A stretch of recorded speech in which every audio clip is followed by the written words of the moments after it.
Morning po. Ngayon po araw ng Sabado. Ngayon po ay alas 7 ng umaga dito sa Pilipinas. Ako po niya si Alberto Del Reyes ng Garcia Street, San Antonio, Cavite City. Ako po ay mag-exercise ngayong umaga.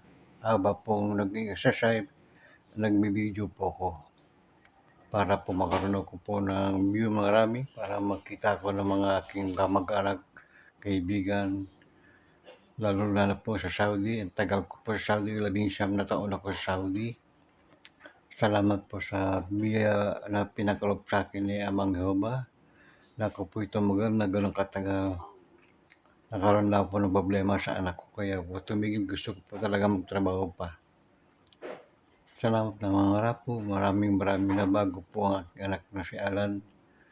Naging maayos na po ang buhay niya ngayon. Dinadalangin ko po ang aking mga anak na si Alma, si Alan, si Anne, aking mga po si Megan, si Leslie Aaron. Salamat po ng maraming sa pagpapala. Sana baguhin niyo po ang kanilang buhay. Pinakakatiwala ko po sa inyo lahat, Amang Jehovah. Sa pangalan po ng iyong anak na si Jesus, aming pong tagapagligtas. Mag-start na po ako ng aking exercise para manatili po malakas sa aking katawan. Ito po'y para sa akin, para makampanan ko po ang tungkulin ko. Gusto ko makadala ng maayos sa Kingdom Hall. Salamat po ng marami.